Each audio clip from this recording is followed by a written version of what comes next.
Everything is changing. The days are long and growing shorter as autumn approaches. The air smells different now when it rains. But not just my surroundings. My friends are getting married. Others are having children. And this year, I lost one of them. And I am changing too. I can feel it in my soul, in my bones. They are tired.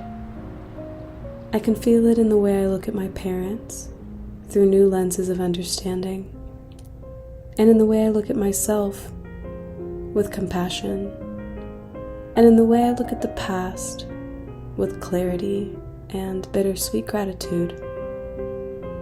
Bitter because now it only exists in my memory, and sweet because it exists at all.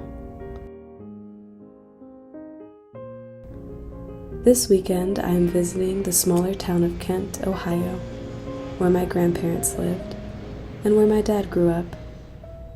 I often spent several weeks of the summer here as a child, but haven't returned since the passing of my grandmother in 2020. Until now. My grandparents' home is in need of remodeling, and I have come to preserve its memory in my mind before it too changes. And lately, if I'm honest, change has just felt like loss. Coming to Kent, I have steeled myself for yet another heartbreak, and saying goodbye to the home on Fairchild feels like the ending chapter of a book I never wanted to stop reading. I believed that as long as I never came back to say goodbye, it could go on existing as I remembered. And coming back feels like a heavy weight of finality that I didn't want to carry right now.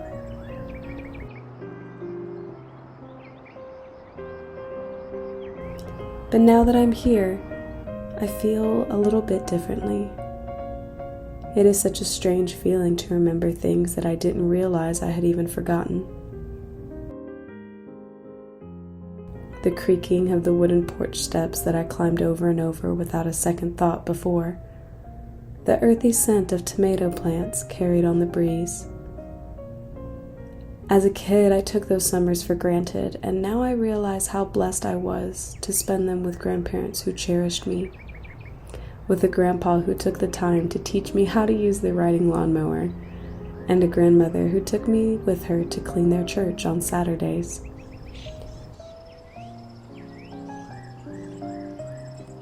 I remembered watching All Dogs Go to Heaven over and over, my library books scattered on the floor. The upstairs bedroom, with its pink carpet and vintage wallpaper, transport me back to that time I listened to the same Carrie Underwood CD all summer at 13.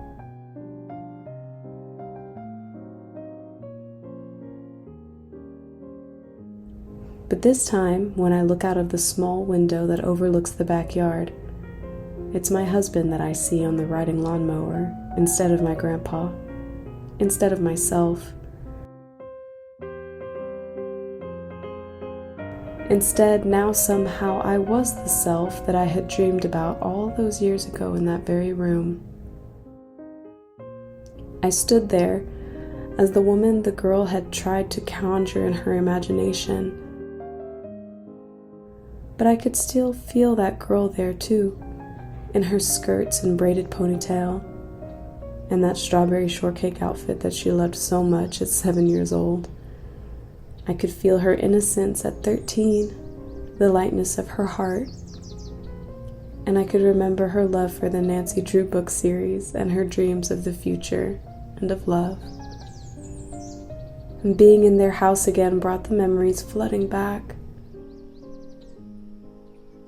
It felt like a gift both given and ripped away at the same time.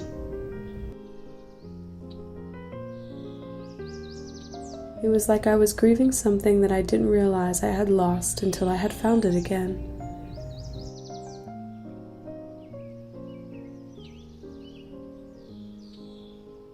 But I have begun to learn that grief and gratitude can coexist if they are allowed to.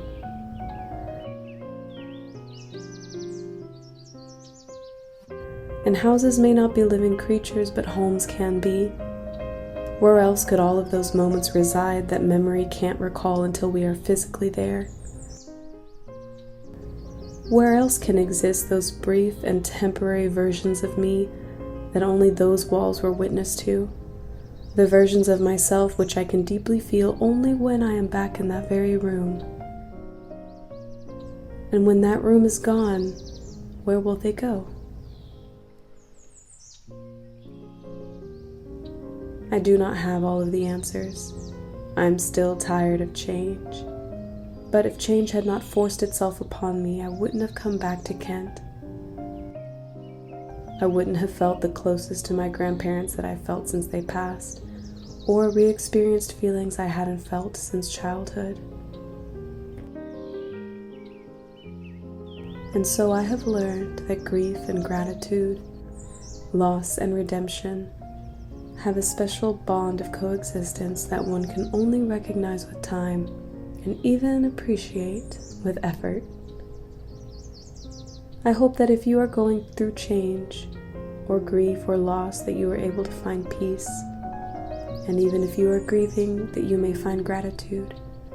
And above all, I wish you serenity during life's challenges and a friendship with kindred spirits that brings you joy.